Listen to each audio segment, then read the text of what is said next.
પ્રભુ ઈશુ આજે અત્યારે તમારા મહિમા અર્થે અહીંયા ભેગા થયા છે અને બધી નવી નવી બાબતો જે આપણે શીખી રહ્યા છીએ એ બદલ તમારો ખૂબ ખૂબ આભાર.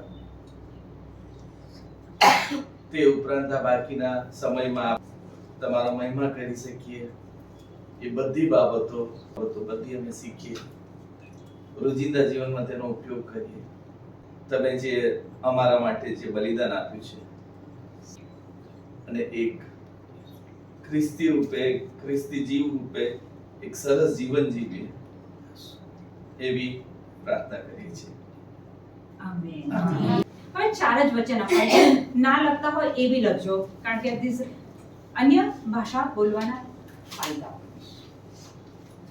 અન્ય ભાષા બોલવામાં કયા કયા ફાયદા હોય? 1 કોરિન્થ 14:2.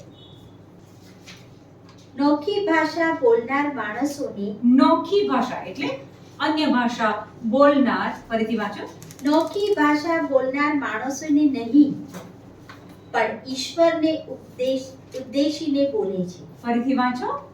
નોખી ભાષા બોલનાર માણસોની નહીં, પણ ઈશ્વરને ઉદ્દેશીને બોલે છે.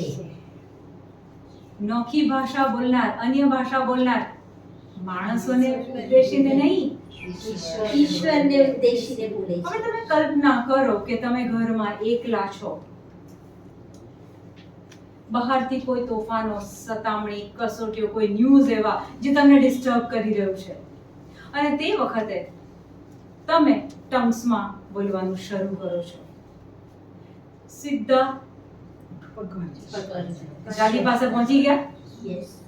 આપણે જ્યારે આ ભાષા બોલીએ છીએ ત્યારે માણસને નહીં, ઈશ્વરને ઉદ્દેશીને બોલીએ છીએ. 1 કોરિન્થ 14:4. નોખી ભાષામાં બોલનાર, નોખી ભાષામાં બોલનાર પોતાનું આધ્યાત્મિક ઘડતર સાધે છે, પોતાનું આધ્યાત્મિક ઘડતર સાધે છે, પણ પૈગંબરી વાણી ભાગનાર ધર્મસંઘનું ઘડતર કરે છે. ધર્મ સંઘનું ઘડતર કરે છે. 2 શબ્દો, 2 બાબત આવી છે અહીંયા. નોખી ભાષા બોલે એ પોતાનું આધ્યાત્મિક ઘડતર કરે છે. તમે કોઈ પાસે એવું સાંભળ્યું છે કે મારા માટે પ્રાર્થના કરજો ને કે હું પ્રભુમાં મજબૂત બનું અને હું બાઇબલ વાંચી શકું અને મારો આત્મા મજબૂત બને ને? લોકો આપણને આવી પ્રાર્થના માટે નહીં, વિનંતી કરતા હોય છે. અહીંયા બાઇબલ કહે છે કે જે વ્યક્તિ અન્ય ભાષામાં બોલે એનો આત્મા, સ્પિરિટ, એનું ઘડતર થાય છે, એ મજબૂત બને છે.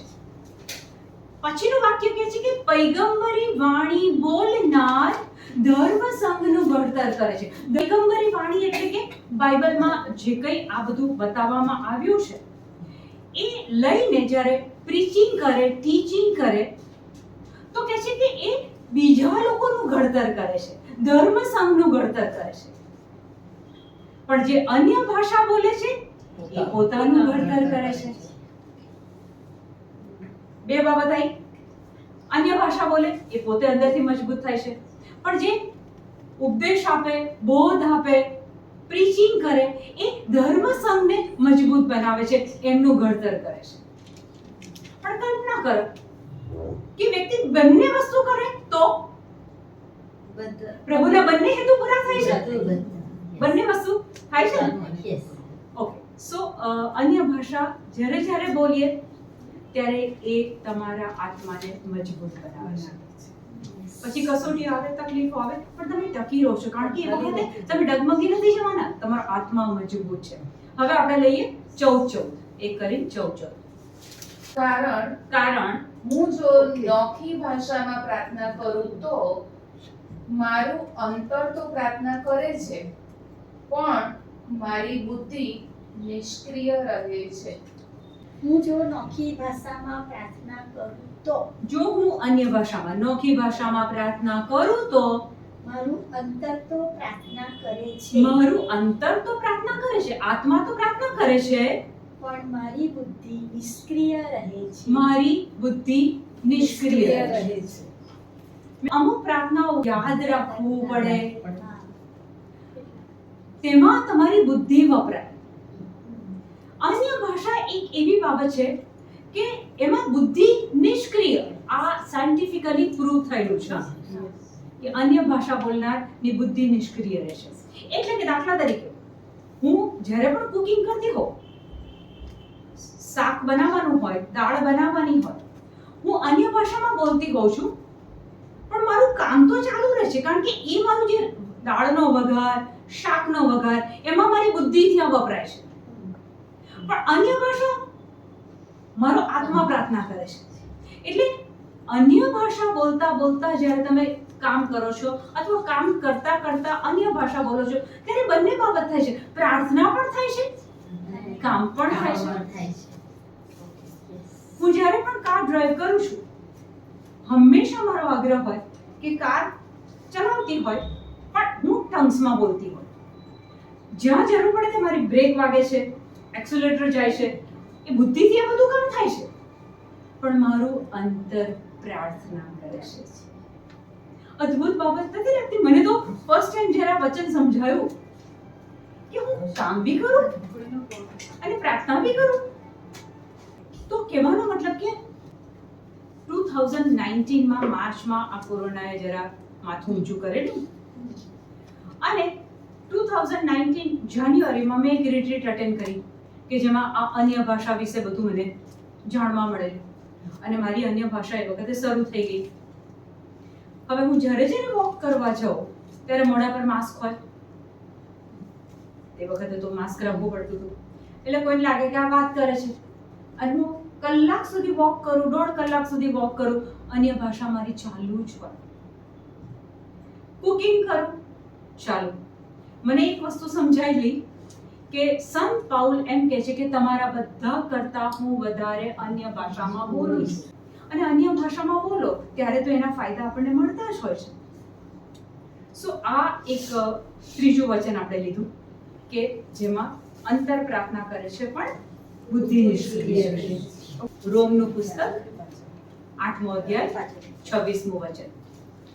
એ જ રીતે પવિત્ર આત્મા પણ આપણી નિર્બળતામાં આપણને મદદ કરે છે. એ જ રીતે પવિત્ર આત્મા આપણી નિર્બળતામાં આપણને મદદ કરે છે. શી પ્રાર્થના કરવી યોગ્ય છે શી પ્રાર્થના કરવી યોગ્ય છે પણ આપણે જાણતા નથી. તે આપણે જાણતા નથી, પણ તે આત્મા પોતે આપણા માટે વિનવણી કરે છે. આપણા માટે વિનવણી કરે છે. એવા આર્તનાદથી જેને કોઈ શબ્દ નથી. આર્તનાદ એટલે શું ખબર છે? હવે તમે આજથી જ્યારે આ અન્ય ભાષામાં હમણાં બોલશો, ઘણી વખતે એવું થશે કે તમે ઘરમાં એકલા હશો અને 15 મિનિટ, 20 મિનિટ, અડધો કલાક, પોણો કલાક તમે સતત ટંગ્સમાં બોલતા હશો, અને તમને ખબર પણ નહીં હોય, તમે એનાથી સભાન પણ નહીં હોય, અને તમારી આંખોમાંથી પાણી જશે, તમને રડવું આવશે. અને ઘણી વખતે તમે હિબકા લેતા આર્તનાદ, હિબકા લેતા તમે અન્ય ભાષામાં બોલશો, અને ત્યારે તમારો આત્મા ઈશ્વર પિતા સાથે આ વાતચીત ચાલતી હોય છે. અદ્ભુત બાબત છે. મારા આ સંબંધી ઘણા જ અનુભવ છે કે તમને રડવું આવે, તમને એ સમજ ન પડે કે મને રડવું કેમ આવે છે અત્યારે, પણ ત્યાં તમારું કનેક્શન બંધાઈ જાય છે. આ અન્ય ભાષા બહુ જ એવી બાબત છે કે જે આજ સુધી આપણને ખબર નહોતી, એના ફાયદા ખબર નથી, કેવી રીતના બોલવાની એ બી ખબર નથી, પણ આજે પ્રભુએ આપણા બધા પર એક કૃપા ઉતારી છે, અને પવિત્ર આત્મા બાઇબલ અનુસાર એ આપણા ગુરુ છે, એ આપણા ટીચર છે. આજે એમણે આ બધી બાબતો આપણને સમજાવી છે. મને જ્યારે ફર્સ્ટ ટાઈમ કેન્સર થયું હતું ને, તો ફાધર ફ્રાન્સિસ ડિસા કરીને અહીં રોયલ પેચમાં હતા. તો ફાધરને ખબર પડી મને આવો પ્રોબ્લેમ છે, તો ફાધર કે તું પ્રેયર માટે આવ એમ. તો જ્યારે ફાધર પાસે જ્યારે પ્રેયર માટે ગઈ હતી ને, તો ફાધર મને આવું જ કરાવતા હતા કે અન્ય ભાષા, પણ અન્ય ભાષા જે રીતે આંટી બોલે છે એ રીતે નહીં, એ મને કેવી રીતના બોલાવતા હતા કે મારા હાથ ઊંચા કરવાના અને જે મનમાં આવે ને જોર જોરથી બોલવાના. તો હું શું કરતી, અત્યારે એ જ વસ્તુ આજના પ્રેઝન્ટ ડેમાં હું એ જ વસ્તુ કરું છું કે જ્યારે હું એકલી ઘરમાં હોઉં ને તો મને અન્ય ભાષા બોલતા નથી આવડતી, પણ હું જોર જોરથી હાથ ઊંચા કરીને નાચું છું. અને તમે નહીં માનો, એ જે જો અત્યારે પણ મારા રૂવાટા ઊંચા થઈ, એટલે અન્ય ભાષાની આટલી બધી ઇફેક્ટ છે. Praise the Lord. Praise the Lord.